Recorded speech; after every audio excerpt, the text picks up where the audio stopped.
Hello everyone, this is doctor S K. Singh और मेरे साथ हैं अनुश्री, जो असम के गवर्नमेंट मेडिकल कॉलेज में है। अनुश्री मेरे स्टूडेंट रह चुके हैं स्पेशल क्लास पे, जो अनअकैडमी के ऊपर होता है डेली सुबह 9 बजे और शाम को 8 बजे। और अनुश्री रेगुलर व्यूअर हैं मेरे यूट्यूब पे भी, डॉक्टर एस.के. सिंह के चैनल पे। So Anushree, congratulation first of all. और ये वीडियो इस समय आ रही है, उस समय इसलिए नहीं आ रही थी, उस समय बहुत सारे स्टूडेंट का इंटरव्यू मैंने लिया था।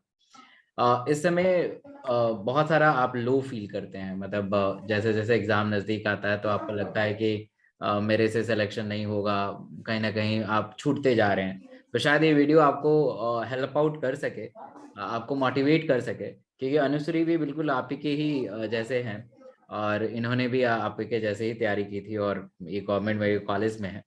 तो Anushree, thank you so much. और थोड़ा सा जर्नी बताएंगे अपना कि नीट का, जैसे जब आपका लेट सपोज 3 महीना था, तो आपका प्रिपरेशन कैसा था? आप भी डरते थे क्या? सर फर्स्ट ऑफ ऑल तो थैंक यू कि आपने ये प्लान किया। और मतलब प्रिपरेशन के 3 महीने पहले मतलब तब तो मेरे टाइम पे मैं 2020 दिया था नीट। तो उस वक्त तो मतलब ऐसा हुआ था कि लॉकडाउन था। तो इसके लिए मतलब बहुत ज्यादा मतलब सिचुएशन बहुत खराब हो चुकी थी, मतलब लोगों ने पढ़ना छोड़ दिया था। और हमारे टाइम पे ऐसा हुआ था कि एग्जाम होने वाला है, फिर पोस्टपोन हो गया। पोस्टपोन। तो उसी के बारे में मतलब ऐसा हुआ था। फिर मतलब बहुत से लोग ऐसे डिमोटिवेट हो गए थे। लेकिन डर तो लगता था, लेकिन फिर सोचती हूँ कि अभी मतलब 3 महीना है, या तो मैं 3 महीना मेहनत करूँ या फिर से 1 साल ड्रॉप दूँ। तो वही राइट, सोच राइट। के फिर पढ़ती थी। हम्म। तो देखो, डरने से कुछ होता नहीं है। आप डरोगे तो उससे सिलेक्शन तो होगा नहीं, और ना डरोगे जी उससे भी सर। सिलेक्शन नहीं होगा। तो क्यों ना हम पढ़ ही लें, क्योंकि डरने से अगर सिलेक्शन होता तो आपके फैमिली वाले आपके लिए डरते और आपका सिलेक्शन हो जाता। ऐसा होता नहीं है। जी खैर, डर बहुत ऑब्वियस है और ये नेचुरल फिनोमेना है, सबको डर लगता है, बट उससे ऊपर आपको निकलना पड़ेगा कभी ना कभी। तो अनुश्री, जैसे जब आप नीट पे थे, 3-4 महीना जब आपके एग्जाम रह गए थे, तो आपने कैसे, मतलब कितने घंटे आप देते थे पढ़ाई में? सर 12 to 30 पहले तो मतलब बहुत ज्यादा पढ़ते थे, फिर बीच में थोड़ा ऐसा लो हो जाता था। लेकिन एकदम लास्ट के मोमेंट पे शायद मैंने 12 to 14 आवर्स ऐसा मैंने किया था। मतलब सिर्फ 6 आवर्स ऐसे मतलब सोते थे, और पूरा मतलब टाइम टेबल ऐसा मेंटेन हुआ करता था। तो मतलब राइट। उस हिसाब से उठती हूँ सोती हूँ, ऐसा हो गया था। मतलब 12 से 14 घंटा आप देते थे पढ़ाई में। ग्रेट, ग्रेट, जी ग्रेट। सर। गुड। तो ज्यादातर आप क्वेश्चन प्रैक्टिस करते थे कि थ्योरी करते थे? कैसा आपका अप्रोच था? सर स्टार्टिंग में मैंने कॉन्सेप्ट पे ध्यान दिया था, उसके बाद जब एग्जाम जितना नजदीक आ रहा था उतना मैं मतलब क्वेश्चन प्रैक्टिस करने में लग गई थी। और मुझे लगता है कि क्वेश्चन प्रैक्टिस करना ज्यादा हेल्पफुल होता है लास्ट के महीनों पे। ग्रेट। अच्छा, जब आपका सिलेक्शन हुआ, एमबीबीएस गवर्नमेंट मेडिकल कॉलेज मिला, तो कैसा रिएक्शन था? आप खुश थे, या आपकी फैमिली में कैसा रिएक्शन था? ऐसा लगता था कि चलो आपने मेहनत किया, उसका ड्रीम अब सच्चा होता दिखाई दे रहा है? यस सर, यस सर, सब लोग बहुत ज्यादा खुश थे, मतलब पापा भी बहुत खुश थे। और मतलब हमें पता चला था एकदम सुबह 5 बजे, मतलब सो के उठी हूँ उसके बाद ही मतलब वो लिस्ट निकला था। तो फिर इधर घर बिस्तर में मैंने चिल्लाना स्टार्ट कर दिया कि पापा हो गया हो गया। फिर सब लोग भाग गए कि मतलब क्या हुआ। उसके बाद फिर मैंने बोला कि हो गया पापा एक कॉलेज में। एंड पापा मतलब बहुत खुश थे, मतलब पापा चाहते थे कि मेरा इसी कॉलेज में हो, और फिर यहीं पे हो गया। तो क्या बस ऐसे कॉलेज का ही। नाम क्या है? Sir Fakhruddin Ali Ahmed medical college. Great, great, great. चलिए, बहुत, मुझे भी बहुत अच्छा लगा। अच्छा, जब फर्स्ट ईयर में आए तो आपको था कि भाई वाइट कोट रहेगा, डॉक्टर वाली फीलिंग आएगी? तो ऐसा था क्या, मतलब यस आपको, सर। मतलब जैसे हम मैं भी था, तो मैं बड़ा फोटो वोटो खिंचवाता था। जब एनाटमी हॉल में गया था तो आपको पता ही है, लोग हार्ट के साथ, लंग के साथ फोटो खिंचवाते थे। तो आपको भी ऐसा ही अभी भी है? सर मतलब जब स्टार्टिंग में जब अप्रोच मिला था एकदम पूरा एकदम बहुत खुश थे, मतलब फाइनली इसके लिए जितना मेहनत किया वो मिल गया। लेकिन अभी मतलब वो खुमार मतलब खत्म हो चुका है। ऐसा होता है कि जब मतलब हर हफ्ते धोना पड़ता है ना, तब मतलब यार क्या धोना पड़ रहा है बार बार तो वो होता आप है। जैसे, अनुश्री, आप जब इंटर्न जाओगे, इंटर्न बनोगे, फाइनल ईयर में जाओगे ना, तो फाइनल ईयर में क्या होता है, मन ही नहीं करेगा पढ़ने का, है ना? और इंटर्नशिप पे तो जी बिल्कुल ना ही के बराबर हो जाएगा, बस खाली स्टेथोस्कोप लगाओ, काम करो। तो ये नेचुरल टेंडेंसी है। खैर, ये बहुत बड़ा ड्रीम है हम नीट के एस्पिरेंट का कि वाइट कोट उन्हें मिले, स्टेथोस्कोप मिले, और ये मतलब बहुत बड़ा ड्रीम है। अच्छा, जब अनुश्री आप हॉस्टल में गए तो कैसे एडजस्ट कर पाए? मेरे से तो एडजस्टमेंट हुआ ही नहीं, मतलब 2-3 महीने लग गए, खाना पसंद ही नहीं आ रहा था। आपको कैसा लगा? हाँ सर, मुझे इतना खाने का प्रॉब्लम नहीं था, लेकिन बाकी हॉस्टल मतलब ठीक ही थे सब लोग, मतलब मुझे रूममेट्स अच्छे मिले थे, तो सब लोग बहुत ज्यादा मतलब फैमिली की तरह हम लोग रहते थे। लेकिन वो घर की बहुत ज्यादा याद आती थी, मतलब एक दिन का भी बंद मिलता था तो मेरा मतलब घर से 3 आवर्स का जर्नी है, तो मतलब मैं घर चली जाती थी, मतलब ऐसा होता था जब भी अच्छा। बंद मिलता था। तो हम्म। ऐसे ही। नहीं, फर्स्ट ईयर में बच्चे कहते हैं, मतलब मुझे तो पता ही, आपको भी पता है, तो कितना टफ होता है पढ़ना, मतलब बहुत टफ पढ़ाई होती है कि नहीं हो पाएगी, ऐसा है क्या?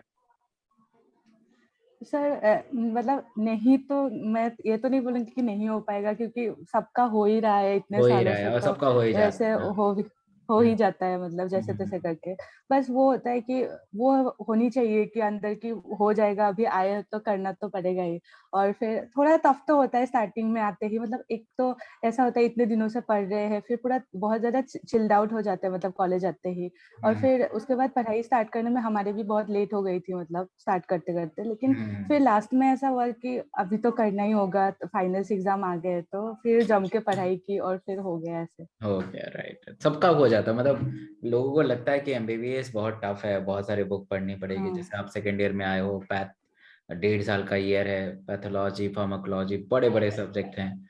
तो मतलब सब लोग, जैसे मैंने पास किया, आप भी पास करोगे, सारे लोग कर लेते हैं, ऐसा नहीं है। होता है ना कि कहते हैं ना कि जब आप पे ऊपर पड़ती है ना तो आप कर ही लेते हो। तो वो एक जी सर। धुन होता है, एक मतलब है ना, एक पेस होता है, जैसे आप दोस्तों के साथ पढ़ रहे हो, कोई सिस्टम आपने कर लिया तो वैसे हो जाता है, कोई उसमें प्रॉब्लम नहीं होती है। और उसमें मेडिकल कॉलेज में तो सबको पास होना होता है, जैसे आप एनाटॉमी पास करके आए हो तो आपको लगता होगा कि कोई आपको बोन के अटैचमेंट बता रहा है, तो कोई ब्रांच की आर्टरी बता रहा है, तो आपका भी रिवीजन हो रहा है और आप उससे सीख भी रहे हो, तो यस अल्टीमेटली सर। काफी हो जाता है। अच्छा अनुश्री, कोई ऐसा फन मोमेंट आपको याद आ रहा है फर्स्ट ईयर में, जिसमें मतलब सोच के बड़ा मजा आ जाता होगा? जैसे मैं सर अपना बता फर्स्ट। देता हूँ। हाँ जैसे सर। मेरा एक दोस्त है, अभी वो रेडियोलॉजिस्ट है, एमडी रेडियोलॉजिस्ट एलएनजेपी में, शिवम रस्तोगी। तो जी। मतलब प्रॉक्सी आप जानते होंगे, प्रॉक्सी, प्रॉक्सी का मतलब होता है कि आपके रोल नंबर पे, यस सर। हाँ यस। राइट, और अटेंडेंस इज वेरी हाँ। कंपल्सरी। तो मेरा वो दोस्त क्या करता था कि पहले चश्मा लगा के अटेंडेंस बोल देता था, फिर स्टेथोस्कोप लगा के बोलता था, फिर लैब कोट लगा के बोलता था, तो मतलब 3-4 अपीयरेंस आ जाते थे, तो बड़ा फनी मोमेंट था। और हम लोग एक बार इमरजेंसी चले गए थे, उसके बाल में डेंड्रफ थे, और हमें नहीं पता था हाँ कि इमरजेंसी, मतलब इमरजेंसी इज नॉट टाइप, ये तो ओपीडी का केस है, तो वहां थोड़ा सा रैगिंग वैगिंग हो गया था। तो आपके साथ कुछ ऐसा इवेंट हुआ था? सर, ऐसे मतलब जो फ्रेशर्स होते हैं तो फ्रेशर्स के पहले दिन मतलब जो एकदम मतलब कॉलेज के सीनियर्स होते हैं, वो लोग मतलब थोड़ा रैगिंग लेते हैं, मतलब रैगिंग मतलब कि मतलब इट्स फन एक्टिविटीज के इंट्रोडक्शन, करने फन लगते हैं। Fun, right. हाँ। हाँ सर, फन के लिए। तो मतलब मेरा ऐसा हुआ था, मेरा एक बैचमेट के साथ मतलब ऐसा मतलब सीन क्रिएट कर दिया गया था कि वो मेरा हस्बैंड है और मुझे उसके साथ झगड़ा करना है किसी रीजन को लेके। हम्म। फिर ऐसा हुआ कि मैं तो मतलब एसएमईज हूँ, तो मुझे एसएमईज बहुत अच्छी तरह से आता है, तो इसीलिए मतलब हम दोनों झगड़ा कर रहे, उसको एसएमईज नहीं आती थी, मतलब आता था। तो फिर हम्म। हम लोग ऐसे पूरा झगड़ा कर रहे थे। फिर मैंने एसएमईज में किया, तो मैं उसको पूरा डांट रही थी एकदम। फिर हम्म। उसने बोला कि मुझे तो एसएमईज नहीं आता, तो तुम हिंदी में करते हैं, चलो एक्ट, ऐसे बोला। फिर अभी हिंदी में करने लगे, तो हिंदी में उसने मुझे इतना डांटा कि मैं कुछ बोल ही नहीं पाई, मतलब ऐसा हो गया। अच्छा, मुझे फर्स्ट ईयर में सीनियर को प्रपोज करना था, मतलब अच्छा लगता है, आप इससे भागोगे ना तो मतलब क्योंकि अल्टीमेटली आपको पता है सीनियर का कितना रोल होता है, उनको पता होता है कि यस वाइवा सर। में क्या आना वाला होता है, और हम्म। थ्योरी कौन सा इंपॉर्टेंट है, आप ऐसे असेस नहीं कर पाओगे, तो यस सर। सही है। अच्छा अनुश्री, कोई एक मिस्टेक बता सकते हो कि जो अब अगर आप फर्स्ट ईयर हो तो नहीं करना चाहिए आपको? सर वो मतलब स्टडी जो है वो मतलब ऐसा नहीं करना चाहिए कि कल पढ़ लूंगा, ऐसा नहीं होना चाहिए। मतलब रेगुलर स्टडीज आई गेस मुझे लगता है कि करना चाहिए। और सर वो नहीं होना मतलब मैंने एक गलती की थी कि मैंने मतलब बहुत ज्यादा बाहर का खाना खाया था। तो मैं मतलब एग्जाम के पहले ही मैं बीमार पड़ गई, मतलब खतरनाक वाला बीमार एकदम। और अच्छा। मतलब कोई डायग्नोस नहीं कर पा रहा था कि क्या हुआ है, लेकिन फिर मुझे बाद में पता चला कि खाने की वजह से ही हो रहा है बीमार। और फिर मतलब एग्जाम के 15 डेज पहले मुझे मतलब चेन्नई जाना पड़ा है बीमारी को लेके, क्योंकि मतलब घर वाले बहुत ज्यादा परेशान हो गए थे, मतलब क्या हुआ है इसको, ठीक ही नहीं होता, ठीक ही नहीं होता। लेकिन मतलब उन लोगों को भी नहीं पता था कि मैं खाना मतलब गलत खा रही हूँ इसलिए हो रहा है। तो वो हो गया था थोड़ा। ग्रेट। तो मतलब मिस्टेक यही है कि आपको खाना मतलब हॉस्टल का या घर का खाना चाहिए और पढ़ाई यस समय पे सर। करना चाहिए। हम हाँ लोग, सर। मेरे को रियलाइज होता था कि हम लोग क्लास में ज़्यादा अटेंटिव नहीं होते थे। मतलब सुबह मेरी क्लास होती थी 8 बजे, मुझे याद है। तो क्लास में हम अटेंटिव नहीं होते थे, और अगर आप क्लास में ही अटेंटिव हो जाते, या जैसे डाइसेक्शन हॉल में जब डाइसेक्ट किया जाता है और वहाँ पे अगर आप अटेंटिव होकर पढ़ेंगे तो आपको एनाटॉमी पूरा अच्छे से दिखाई देता है कि लीवर के पास क्या है, लीवर के दाएं क्या है, बाएं क्या है। वही तो क्वेश्चन आता है कि हम तो, मुझे याद भी नहीं है कि relation of the liver, I think कि यस एंटीरियर सर। क्या पोस्टीरियर क्या है ना, और उसके ब्लड हाँ। Supply and all. तो वहाँ वो देख लेंगे तो मुझे लगता है कि बहुत आसान हो जाता है। Yes sir. So thank you so much Anushree. अच्छा अनुश्री, मैक्सिमम नीट के एस्पिरेंट इस वीडियो को देख रहे हैं। लास्ट टाइम में क्या सजेस्ट करेंगे कि वो बिल्कुल पावरफुल हो जाएं और आपके तरह किसी गवर्नमेंट कॉलेज में पहुंच जाएं? क्या आप सजेस्ट करेंगे? सर अभी मतलब क्योंकि 3 महीने बचे हुए हैं, तो अभी मैं ये बोलूंगी कि मतलब अच्छे से पढ़ाई करो। और मतलब ऐसे डरना वरना नहीं है। मतलब इतने दिनों से तो पढ़ ही रहे हो, तो अभी 3 महीना और थोड़ा सा मेहनत कर लो और क्वेश्चन ज्यादा प्रैक्टिस कर लो, तो फिर हो ही जाएगा। और मतलब दिमाग में आपने, मुझे याद है आपने बोला था कि नीट के पहले दिन आपका वीडियो आया था, वहां पे आपने बोला था कि मेरा हो जाएगा, मेरा हो जाएगा, ऐसे आपने बार बार बोलने को बोला था। तो मैं वही करके उस दिन गई थी, और एक मतलब ऐसा बोलते रहने से ना खुद में एक पॉजिटिविटी आ जाती है कि हो जाएगा। तो मैं हम्म। भी बोलूंगी वो लोग फॉलो करें। हम्म। मैंने कि ये बार बार जब आप एक ही सेंटेंस को और पॉजिटिव थॉट्स को आप बार बार बोलते हैं ना, तो उससे वाकई एक पॉजिटिविटी जनरेट होती ही होती है। बिल्कुल सही आपने कहा है। और बाकी आपको कूल रहना चाहिए, मतलब है ना। एक जर्नी है, और उस जर्नी में तीन यस सर। घंटा आपको मिलेगा, और 3 घंटे में खेल खेल लेना, दैट्स ऑल। और कुछ खास नहीं है। तो आप बहुत यस सर। ज्यादा अगर इसके पीछे पड़ जाएंगे तो वो एग्जाम आपको छोड़ेगा नहीं, है ना। तो भाई, thank you so much Anushree, and yes I sir. Hope कि आपके सारे बताए हुए बातों को नीट के एस्पिरेंट समझेंगे, क्योंकि आप सीनियर हैं, इमीडिएट सीनियर हैं, सेकेंड ईयर में है, तो शायद आपके जूनियर आए और आप आपसे प्रभावित हों। Thank you so much. Thank you so much sir.